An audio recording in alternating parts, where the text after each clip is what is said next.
After destroying the last Fell Dragon shard, Lumera returns to her senses and she's proud of what Alir has accomplished thus far, and she leaves the protection of the world in his care before disappearing. The party looks towards where they'll confront Sombron and enjoy one last light-hearted moment imagining a bright future ahead with Alir as their ruler, with the royals already making plans to show the emblems their own countries. Before we depart, I pick up my final well rewards, mostly getting SP books, which I was initially disappointed with until I realised that it was exactly what I needed for Panette to barely inherit Axe Power 5. I then sell off a few items so the will glands we got from Lumera can be refined to +4, and the beginnings engraving is transferred over too. The bond fragments are spent on getting the final party, aside from Jean and Leaf, to bond 20, and the remainder is gambled away on bond rings getting nothing of note. Once prepared, we take the Somniel Express to our final destination. On the way, Marth is pained and forewarns Alir of his and the rest of the emblem's inevitable disappearance. However, Marth will at least keep his promise to stay until war's end. Arriving at the portal, Sombron did not expect us to make it this far. He makes it clear he's done with Elios and that he's cool with us just shutting the portal while he leaves for other worlds to accomplish his primary objective of reuniting with the Zero Emblem, an emblem from Sombron's original world, where his relatives were slaughtered by enemies with their own emblems, while he was exiled to Elios, smuggling the Zero Emblem with him, the Emblem of Foundations. Sombron assumes the emblem left him because he formed bonds with a few villagers and thus reduced their village to ash, preparing to return to his own world over many years, foregoing all other connections, leading us to where we are now. Vale points out the numerous people who've worked hard for Sombron's sake, though Sombron couldn't care less about his pawns, his children included.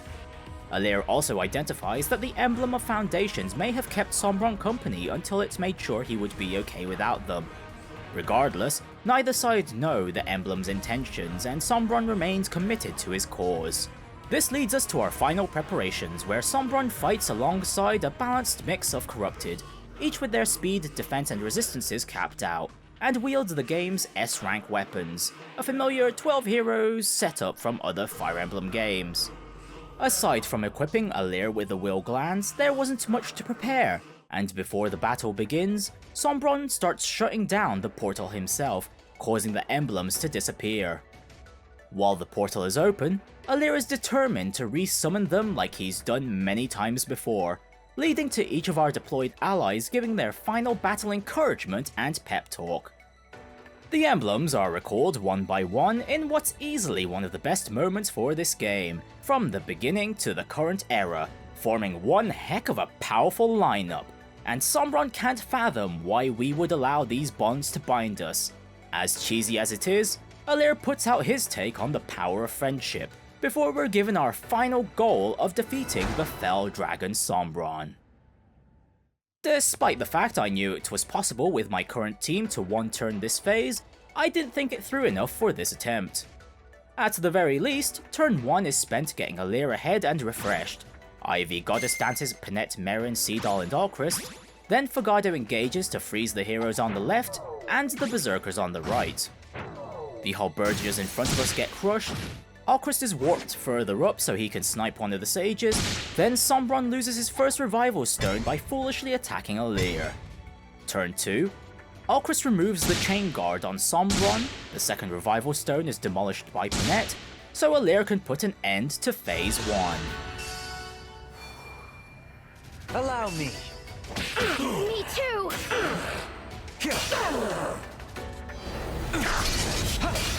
How foolish.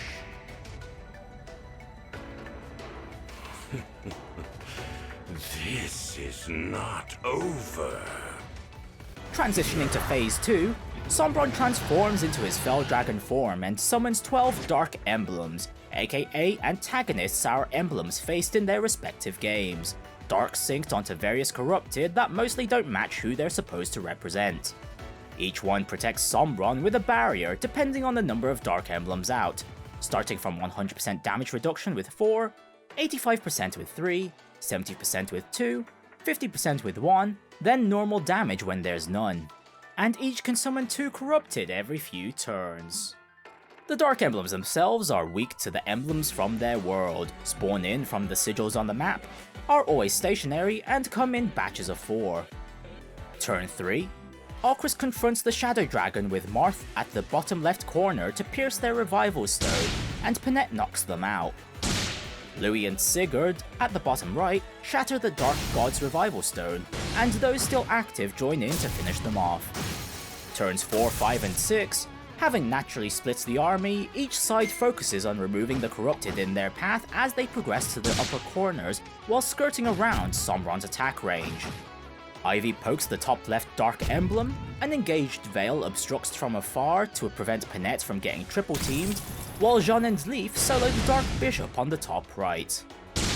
We're warned that Sombron will forcibly disengage our engaged units soon, and this is the only warning we'll get for this move. Turn 7.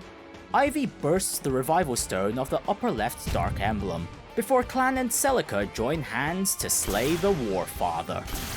With the barrier temporarily shattered, we have Merrin apply her debuffs on Sombron. Veil applies a second poison stack, then Merrin applies the final one after a refresh, before Alir cracks Sombron's first Revival Stone.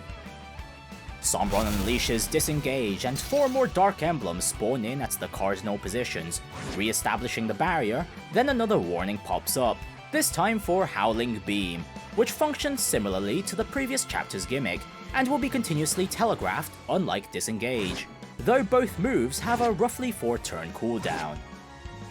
The Dark Emblems spawn in 2 additional Corrupted each, then turn 8 begins. We override and focus down the Wolf Knights at the east.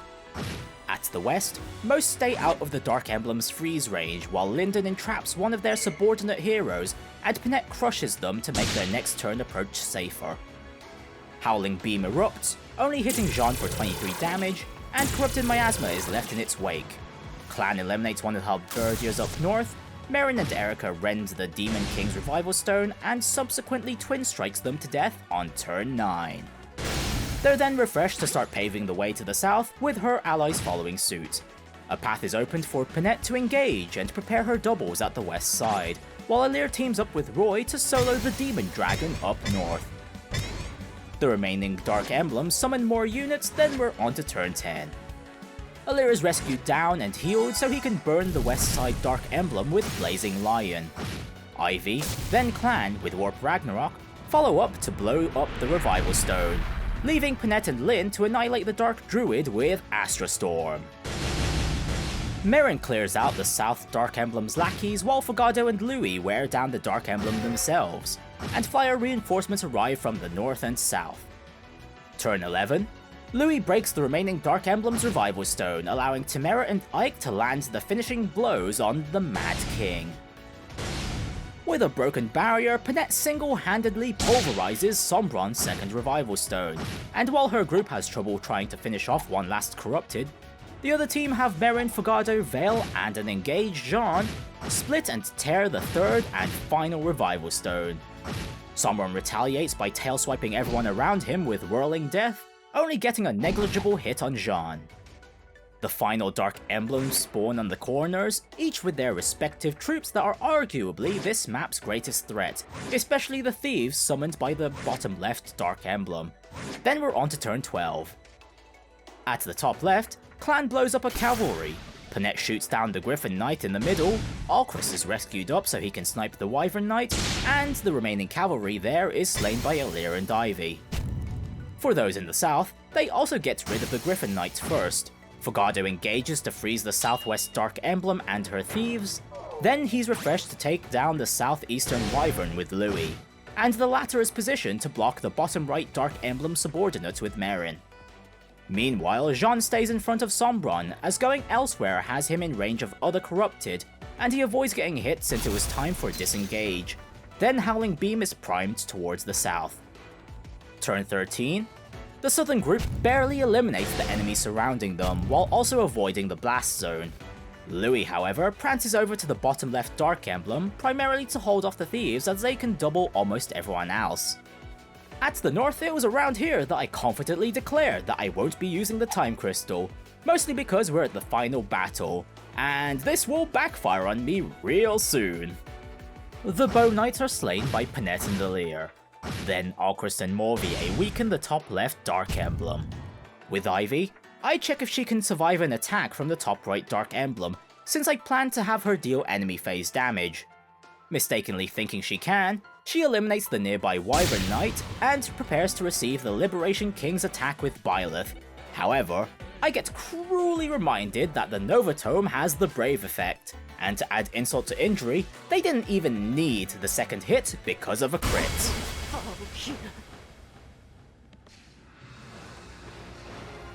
I must withdraw from fighting. I cannot die before my kingdom's throne is restored. Ivy becomes the latest casualty in a long time, and unfortunately, she is not the last. All the Dark Emblems call in more troops, then it's turn 14. Alir and Panette deal with a Bow Knight again at the top right with 2 range attacks to avoid the Liberation King's range, which only leads to our next casualty with Panette, who's shot with a retaliatory crit. I blew it. Someone like me got to protect a princess and a deity. A dream come true. After grieving for a moment for losing this playthrough's spouse, I send over Lyndon to the right so he can rescue Seadoll up to get Alir refreshed, and Alir avenges his fallen wife, not caring much for the fact he's in the Liberation King's range. Meanwhile, things get worse at the south as the first set of thieves ignored Louis because he had the exact amount of defense to avoid getting hurt. So he chases after one that passed him so he can get poisoned to ideally and subsequently take hits later. Temera charges Great Ether, then everyone else finishes off the Mad Dragon. Alir shatters the Liberation King's Revival Stone. Louis is still ignored despite having 2 poison stacks, and despite the bottom right Dark Emblem's elimination, reinforcements still spawn there, but conveniently in Great Ether's Blast Zone. Turn 15, Alir avenges Ivy by eradicating the Liberation King. Lyndon rescues Seadoll again, this time towards the west. Morvier breaks the top left Dark Emblem's Revival Stone, Alchrist weakens them some more, also Seadoll and Lucina can bring hope to despair with All for One. At the bottom right corner, despite the fact running away would be the smartest choice, we held our ground. Temera weakens the Berserker directly below her, so Louis can follow up with an Override which catches one of the thieves along the way. And the idea was to have him canter and cover one of Temera's sides. Unfortunately, forgetting Canter Plus only gets him 3 tiles. It would have worked if I had John borrow Vale's El Thunder earlier to weaken the General in the way first, but I've already committed. Merrin engages to twin strike the other nearby thief to prevent it from assassinating John or Vale, then Vale herself places an obstruction to force the last 2 Corrupted to attack Merrin, resulting in her death from failing to dodge. This can't be. I did everything I could. My princess, Divine One, please forgive me. Turn 16, at this point I give up on trying to defeat the last Dark Emblem, as the thieves she keeps spawning are just too much for most of my remaining units to handle. At the very least, those at the southeast eliminate the Corrupted that slew Merrin, and weaken one of the thieves. Fogado freezes the one at full HP, then Morvier warps Seadoll towards Alir so he can be refreshed to barely reinforce the south, and I find out that he's the only units left that can reliably one-round the thieves.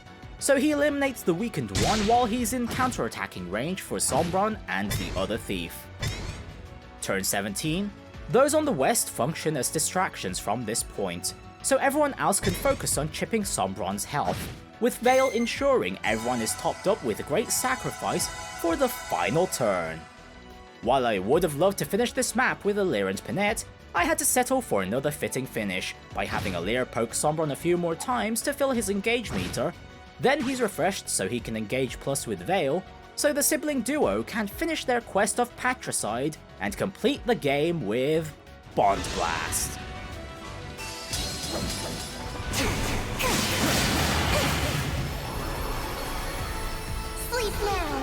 Engage blast!